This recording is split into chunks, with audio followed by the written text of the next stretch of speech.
Chapter 120, Workhouse. There is the presence of supernatural factors.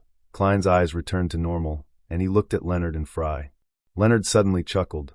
Very professional, and deserving of the title of seer. Are you trying to hint at something? Klein muttered in his head.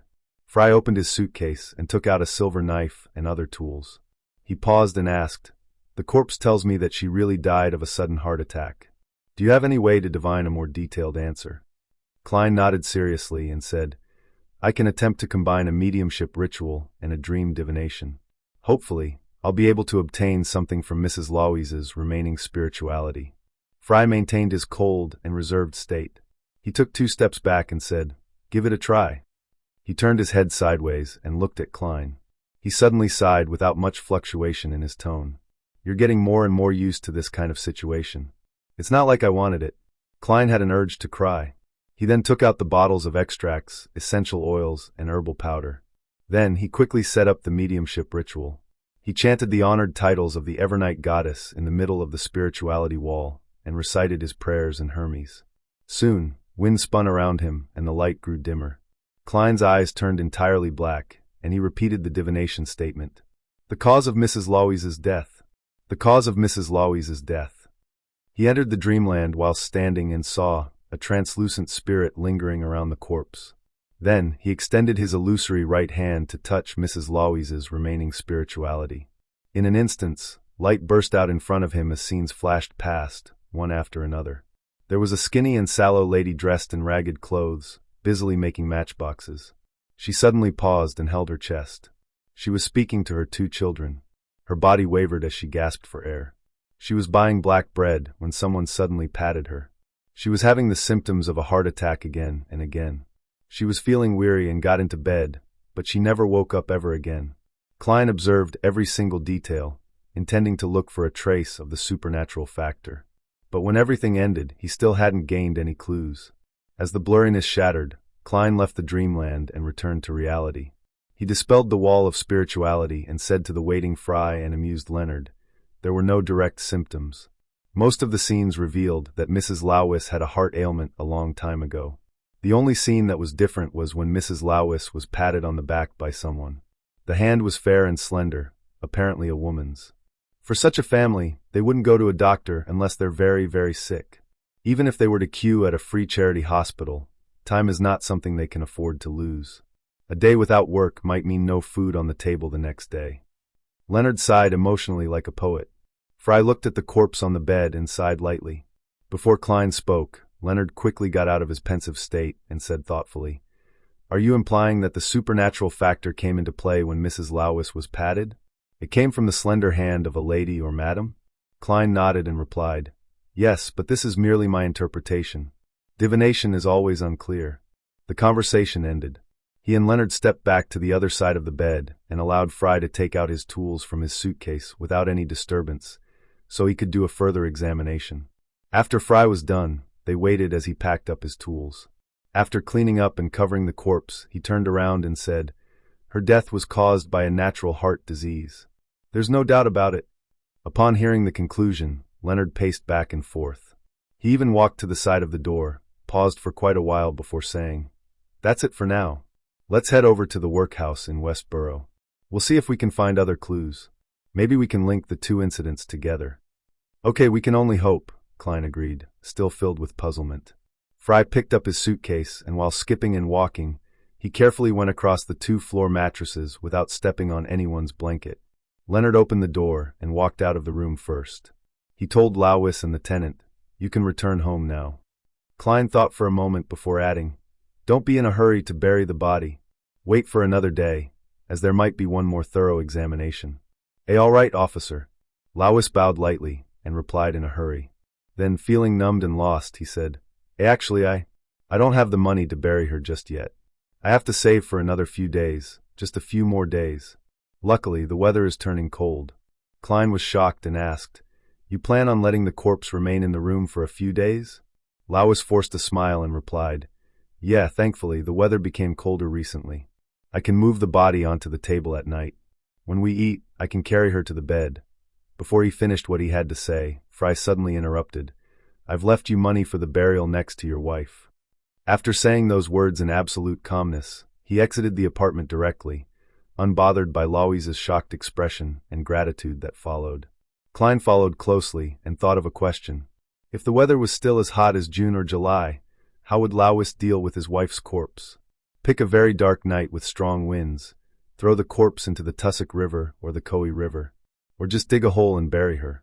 Klein knew that the law requiring a cemetery burial had been established more than 1,000 years ago, at the end of the previous epoch. The 7 major churches and imperial households from each country had approved the law in order to cut down on the number of water ghosts, zombies, and restless wraiths. Each country provided free land, while each church was in charge of keeping watch and patrolling. They only charged minimum fees for cremation and burial in order to pay for the necessary labor force. But even so, the truly poor still couldn't afford it. After leaving 134 Iron Cross Street at Lower Street, the 3 Nighthawks and Bitch Mountbatten parted ways. Silently, they took a turn to the nearby Workhouse in Westboro. As they got closer, Klein saw a long queue. It was just like when the people from the Foodaholic Empire on Earth queued for a shop that gone viral on the internet. The place was packed.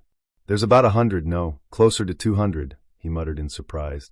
He saw the people queuing were in tattered clothes with numb expressions. They only occasionally looked towards the door of the workhouse impatiently. Fry slowed down and said coldly, "There is a limit to the number of homeless poor each workhouse will accept daily.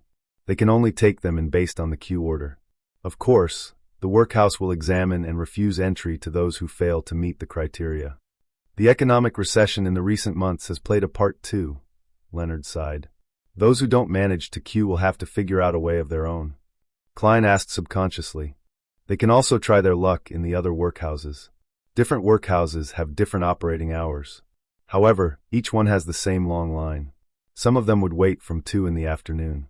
Fry paused. The rest of the people mostly starve for a day. Then, they lose their ability to find a job and fall into a vicious cycle that leads directly to death. Those who can't withstand the hardship end up losing their struggle to stay on the good side of the law. Klein fell silent for a few seconds before letting out a sigh. "The newspapers never publish any of this. Mr. Fry, I hardly ever hear you speak so much. I was once a pastor in a workhouse of the goddess." Fry maintained his cold attitude. When the 3 of them arrived at the door of the workhouse in Westboro, they showed their identity documents to the doorkeeper, who was eyeing the queuers arrogantly, before they were taken into the workhouse. The workhouse was transformed from an old church. There were mattresses and hammocks all over the mass hall. The pungent scent of sweat mixed with the smell of athlete's foot permeated every corner. In and out of the hall, there were many poor families. Some swung hammers to break rocks, some picked oakum. No one was free. In order to not let poor people rely too much on workhouses and turn into scoundrels, the Poor Law established in 1336 enforced a rule whereby every poor person can only stay in the workhouse for 5 days at most. Any longer than that, one would be cast out. During the 5 days, they have to do manual labor, such as breaking rocks or picking oakum. These are the same tasks that criminals in prison do. Fry explained to Klein and Leonard briefly without much emotion. Leonard opened his mouth, and no one was sure if he was teasing or explaining. When they leave this workhouse, they could go to another one. Of course, they might not be able to move in.